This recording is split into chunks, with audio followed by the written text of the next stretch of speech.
Hello friends, आज की एक नई एनालिसिस वीडियो में आपका स्वागत है। आज हम ऐसे कुछ पांच हाई स्टॉक्स की एनालिसिस करने वाले हैं जो वीकली या मंथली बेसिस पे ब्रेकआउट हुआ है, जिसमें एक वॉल्यूम दिख रहा है। वॉल्यूम जो है इंक्रीज हुआ है, यानी कि यहाँ पे एक बायर साइड का इंटरेस्ट दिख रहा है कि इन स्टॉक्स के अंदर अच्छी एक मूव आ सकती है आने वाले वीक में या मंथ में, क्योंकि साथ में ये मंथ का एंड भी हो रहा है। तो मंथली बेसिस पे भी हम देख रहे हैं कि मंथली बेसिस पे भी कौन से ऐसे स्टॉक्स है जो ब्रेकआउट हो रहे हैं। तो ऐसे ही कुछ हमने 5 स्टॉक्स को आइडेंटिफाई किया है जिसके परफेक्टली लेवल निकाले हैं वॉल्यूम के साथ। तो इस वीडियो को आपको पूरा ध्यान से देखना है, समझना है। यदि आप जरा सा भी स्किप करोगे तो आपको नहीं पता चलेगा कि हमने जो स्टॉक्स क्यों लिए हैं, क्या सपोर्ट रेजिस्टेंस था, किस वजह से ये स्टॉक्स वॉच लिस्ट में आया है और कौन से लेवल्स इंपॉर्टेंट है इस स्टॉक्स के अंदर। तो रिक्वेस्ट है जरूर से वीडियो को पूरा सा ध्यान देखिए, जब भी टाइम मिले लेकिन पूरा सा वीडियो देखिए और साथ में लाइक और कमेंट जरूर से कीजिएगा, जिससे हमें थोड़ा सा यहाँ पे मोटिवेशन मिलता है। क्योंकि जितना लाइक होगा उतना ये वीडियो जो है यूट्यूब दूसरे ग्रुप में जो है रिकमेंडेशन करता है, तो दूसरे लोगों को भी इस वीडियो का हेल्पफुल लाभ मिलेगा। वो भी थोड़ा सा यहाँ से स्टॉक्स को एनालिसिस करना समझ सकते हैं। ठीक है, तो ये जो वीडियो रहेगा वो पूरा एनालिसिस रहेगा। उसमें हम जो भी एनालिसिस कर रहे हैं वो ओनली एजुकेशन पर्पस है, ना ही हम यहाँ पे कोई बाय और सेल करने का कोई रिकमेंडेशन दे रहे हैं। तो जस्ट हमारा जो व्यू है इन स्टॉक्स को पे, वो व्यू हम यहाँ पे बता रहे हैं। ठीक है, तो अभी हम चलते हैं चार्ट पे और वहां देखते हैं कि हमारी लिस्ट में जो स्टॉक्स आया हुआ है, फर्स्ट जो स्टॉक्स आया है वो कौन सा है। ठीक है, तो फर्स्ट स्टॉक जो है वो हमारी लिस्ट में आया हुआ है। देखेंगे यहाँ पे नाम लिखा हुआ है वैनबरी लिमिटेड। उसका आप देखेंगे मंथली चार्ट हमने यहाँ पे लगाया हुआ है। अभी इस स्टॉक्स के अंदर आप देखेंगे कि 2007 के अंदर उसने एक हाई लगाया था जब उसका आईपीओ आया था, उसके बाद एक हाई लगाया। उसके बाद यहाँ से स्टॉक्स ने क्या किया, डाउनफॉल स्टार्ट किया हुआ है। आप देखेंगे प्रॉपरली एक डाउनफॉल आया। उसके बाद आप देखेंगे यहाँ पे 2024 के अंदर लास्ट आप देखिए 4 से 5 महीने एक ही रेंज के अंदर मूव किया है। कौन से लेवल है, अराउंड 180 से लेके 140 का लेवल, यानी कि ये जो 40 पॉइंट की लेवल रेंज थी उसके अंदर ही इस स्टॉक्स ने प्रॉपरली मूव किया है। आप वॉल्यूम भी देखेंगे तो वॉल्यूम भी यहाँ पे इंक्रीज हो रहे थे, लेकिन प्राइस मूवमेंट नहीं हो रहा था। लेकिन यदि आप इस वीक का आप वॉल्यूम इस मंथ का वॉल्यूम देखेंगे, प्राइस देखें और उसका ब्रेकआउट हुआ है और साथ में वॉल्यूम देखेंगे, तो जो 2007 से लेके अभी तक इतना वॉल्यूम यहाँ पे नहीं दिख रहा है, क्योंकि ये स्टॉक जो है मल्टी ईयर का ब्रेकआउट है। यानी कि 2007 के बाद अभी 2024 के अंदर ये जो स्टॉक्स है ब्रेकआउट दे रहा है, यानी कि टोटल 15 से 16 साल के बाद इसका ब्रेकआउट यहाँ पे देखने को मिल रहा है इस स्टॉक्स के अंदर। तो इस स्टॉक्स के अंदर साथ में यदि आप देखेंगे तो स्टॉक्स के अंदर एक देखा जाए तो यहाँ पे जो पैटर्न फॉर्मेशन जो बना हुआ है वो है कौन सा, राउंडिंग पैटर्न फॉर्मेशन बना हुआ है। अब राउंडिंग पैटर्न जब भी बनता है तो उसके लिए टारगेट कौन सा हो रहता है हमारा, मोस्ट ऑफली जो ये फर्स्ट जो हमारा हाई है, ठीक है, और जो ये लो है जो डिफरेंट आता है, यानी कि 167 पॉइंट जो यहाँ पे है वो 167 यहाँ से प्लस करना है, उतना हमारा यहाँ पे फर्स्ट टारगेट रह सकता है। अब डाउन साइड में हमारे लिए एसएल कौन सा, ये यदि इसके नीचे क्लोज कर जाता है तो वापस इस जो है ब्रेकआउट होगा वो फॉल्स हो जाएगा और जो है वापस एक डाउन ट्रेंड इसका स्टार्ट हो जाएगा। तो इस स्टॉक्स को आपको जरूर से ध्यान रखना है, मस्ट इसको वॉच लिस्ट में रखिएगा। नेक्स्ट जो स्टॉक्स निकल के आ रहा है वो है सुजलॉन एनर्जी लिमिटेड। ठीक है, ये जो स्टॉक्स है वो एनर्जी के रिगार्डिंग स्टॉक्स है। अब देखिए यहाँ पे मैंने कुछ लेवल्स ऑलरेडी पहले से मार्क किए हुए हैं। ठीक है, साथ में चार्ट भी मंथली चार्ट लगाया हुआ है। आप देखेंगे कि ये ऑल टाइम हाई जो लगाया था उसके बाद यहाँ पे एक डाउन ट्रेंड दिया, एक सब डाउन ट्रेंड, यानी कि यहाँ पे एक डाउन ट्रेंड दिया, वापस एक छोटा सा अपसाइड में मूव दिया, यानी कि ये लो बन गया और ये रिवर्सल हाई बन गया। उसके बाद एक प्रॉपर एक डाउनफॉल देखने को मिला। फिर यहाँ पे आप देखिए एग्जैक्टली ये जो लगाया था वहां से क्या किया, यहाँ पे रेजिस्टेंस लिया, वापस एक डाउनफॉल देखने को मिला और लो कौन सा लगा, अराउंड 1 से लेके 2 रुपए के आसपास। और उसके बाद अभी यहाँ पे एक अच्छी मूव देखने को मिल रही है इस स्टॉक्स के अंदर। अभी यहाँ पे देखेंगे तो इस स्टॉक्स के अंदर बाद ये जो लेवल ब्रेकआउट हुआ उसके बाद उसी रेंज के अंदर आप देखिए यहाँ पे 5 से 6 महीने सस्टेन किया हुआ है। कौन सा लेवल है, 33 से लेके 51, यानी कि टोटल 25 से 30 पॉइंट का जो रेंज है उसी के अंदर इसने मूव किया, यानी प्रॉपरली एक रेंज बनाया। वॉल्यूम देखिए यहाँ पे वॉल्यूम भी इंक्रीज थोड़े से हो रहे हैं और इस मंथ में हाई वॉल्यूम के साथ यहाँ बता रहा है स्टॉक्स ने ब्रेकआउट किया है। कौन सा ब्रेकआउट किया है, ये जो पहले क्या भी है यहाँ पे भी रेंज बनाया था। तो इंपोर्टेंट जो सपोर्ट थे रेजिस्टेंस थे, जो कौन सा 33 और जो 51 का, उसका ब्रेकआउट हुआ है और उसके ऊपर जाके क्लोज किया है, तो नियर बाय हमारा टारगेट कौन सा रख सकता है, ये। अब ये क्यों, यहाँ पे ये भी लेवल है और दूसरा ये जो जब आईपीओ आया था तब ये फर्स्ट लो था इसका, तो वो हमारे लिए फर्स्ट टारगेट रहेगा। तो अराउंड 106 का हम यहाँ पे टारगेट रख सकते हैं।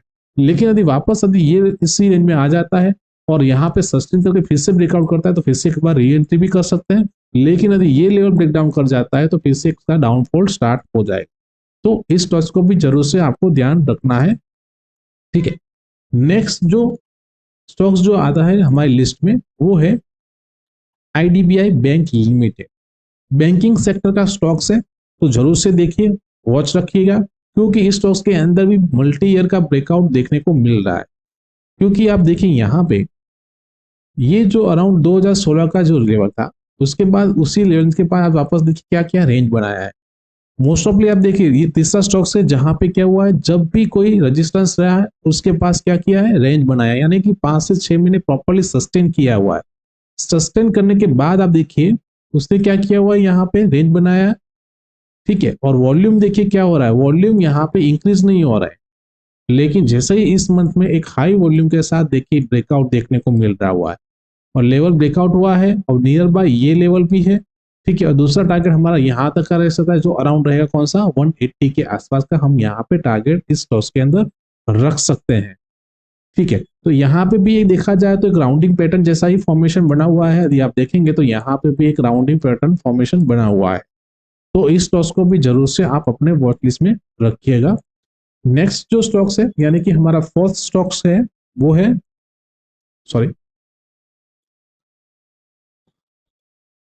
वो है Hindustan oil exploration cooperate limited, ठीक है। तो इस स्टॉक्स को यदि हम मंथली चार्ट पे एनालिसिस करते हैं तो मैंने यहाँ पे ऑलरेडी कुछ लेवल मार्क किए हुए। फर्स्ट जो हाई था, ऑल टाइम हाई, उसके पास का जो ये लेवल था, जो यहाँ पे ऑल टाइम हाई, यहाँ से क्या बना था, ये हाई बनाया। उसके बाद कौन सा ट्रेंड स्टार्ट हुआ, लोअर लो लोअर हाई फॉर्मेशन, जिसमें फर्स्ट जो हाई था लोअर हाई, उसका रेजिस्टेंस यहाँ पे क्या कर रहा है, ये स्टॉक्स ले रहा है। कौन सा लेवल है, 245 का लेवल। और उसके बाद एक राउंडिंग पैटर्न बना, साथ में थोड़ा सा कप बना, यानी कि कप एंड हैंडल फॉर्मेशन बना हुआ है इस स्टॉक्स के अंदर। और यदि आप वॉल्यूम देखेंगे तो वॉल्यूम बहुत ही यहाँ पे हाई दिख रहा है, जो 2005 के अंदर जितना वॉल्यूम आया था उतना वॉल्यूम यहाँ पे दिख रहा है। तो इस स्टॉक्स के अंदर भी बायर साइड यहाँ पे इंटरेस्ट लग रहा है, वॉल्यूम हाई दिख रहा है, मतलब कि ये स्टॉक्स भी एक अच्छी मूव के लिए रेडी हो रहा है। अब इसका शॉर्ट टाइम हमारा टारगेट कौन सा रख सकते हैं, अराउंड 400 के आसपास का हम यहाँ पे टारगेट रख सकते हैं इस स्टॉक्स के अंदर। तो इस स्टॉक्स को भी जरूर से आपको ध्यान रखना है, ठीक है। अभी जो नेक्स्ट और हमारा जो लास्ट जो स्टॉक्स है वो है ऑप्टिमस इंफ्राकॉम लिमिटेड, ठीक है। अब इस स्टॉक्स के अंदर भी हमने ऑलरेडी मंथली चार्ट यहाँ पे लगाया हुआ है। अब यहाँ पे आपको देखना क्या है, हम फर्स्ट जो हाई लगाया था अराउंड 2018 में, उस हाई को यहाँ पे रख रहे हैं, कैलकुलेट कर रहे हैं, ठीक है। उसके बाद उस हाई को मल्टीपल टाइम क्या किया है, इस स्टॉक्स ने ब्रेकआउट करने के लिए ट्राई किया। यहाँ पे देखिए पॉजिटिव कैंडल फॉर्मेशन हुआ, ब्रेकआउट हुआ, लेकिन सस्टेन नहीं कर पाया। सेकंड टाइम ट्राई किया, सस्टेन नहीं कर पाया। यहाँ पे भी क्लोजिंग डाउन साइड दी, यानी कि ऊपर गया लेकिन closing monthly basis closing down side दी। यहाँ पे भी क्या किया, वापस सेम प्रोसेस, क्लोजिंग दिया, लेकिन यहाँ पे वापस डाउन साइड में क्लोजिंग दी। लेकिन इस बार इस मंथली बेसिस पे यहाँ पे एक अच्छी वॉल्यूम के साथ यहाँ पे क्लोजिंग मिली है। यदि आप इस क्लोजिंग का देखेंगे तो वॉल्यूम कितना दिख रहा है, यदि इसका वॉल्यूम देखेंगे तो कितना दिख रहा है, और उसके सामने ये वॉल्यूम देखिए, यानी इस वॉल्यूम के सामने थोड़ा सा वॉल्यूम कम है, लेकिन हाई वॉल्यूम के साथ ब्रेकआउट देखने को मिला इस स्टॉक्स के अंदर, ठीक है।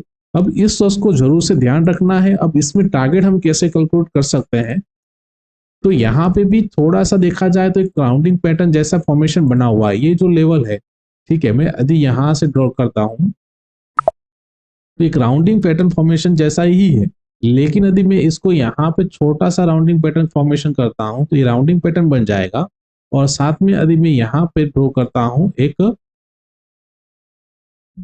तो ये क्या बन गया, हमारा कप एंड हैंडल फॉर्मेशन बन गया, यानी कि प्रॉपरली एक कप एंड हैंडल फॉर्मेशन बना हुआ है।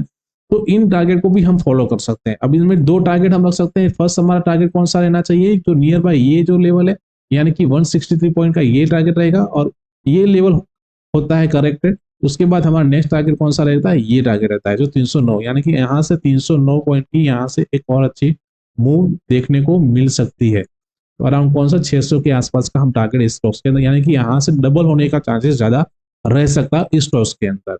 ठीक है, लेकिन यदि वापस इस स्टॉक्स में यदि यहाँ पे वापस यदि ये फॉल्स ब्रेकआउट हो जाता है, डाउन साइड क्लोजिंग हो जाती है, तो फिर से यदि इन फ्यूचर फिर से यदि इस स्टॉक्स उसके ऊपर क्लोज करता है तो फिर से हम इस स्टॉक को पोजीशन बना सकते हैं, पोजीशन ले सकते हैं। ठीक है, तो ये कुछ ऐसे कुछ 5 स्टॉक थे फ्रेंड्स जिसमें अच्छी वॉल्यूम दिख रही है, अच्छे ब्रेकआउट्स है जो मंथली बेसिस पे है, यानी कि और साथ में मल्टी ईयर का ब्रेकआउट है। जहां पे भी मल्टी ईयर ब्रेकआउट होता है वहां पे पोटेंशियल रहता है कि एक अच्छी मूव मिल सकती है, क्योंकि काफी समय के बाद उसने ब्रेकआउट दिया और वॉल्यूम भी इंक्रीज हो रहा है, मतलब कि वहां से एक अच्छी मूव अपसाइड मिल सकती है। तो ये कुछ ऐसे स्टॉक की हमने आज एनालिसिस की है। आपके पास भी आपके वॉच लिस्ट में भी ऐसे कुछ स्टॉक्स हो जिसके रिगार्डिंग आप कुछ इंफॉर्मेशन पूछना चाहे तो जरूर से कमेंट कीजिए। ठीक है, और साथ में लाइक करना मत भूलिएगा। ठीक है दोस्तों, तो दोस्तों वीडियो को लाइक कीजिए, शेयर कीजिए और साथ में जिन लोगों ने भी अभी तक हमारा यूट्यूब चैनल सब्सक्राइब नहीं किया, चैनल को सब्सक्राइब कर लीजिए, जहां पे आपको ऐसी एनालिसिस वीडियो मिलती रहे। थैंक यू, जय हिंद।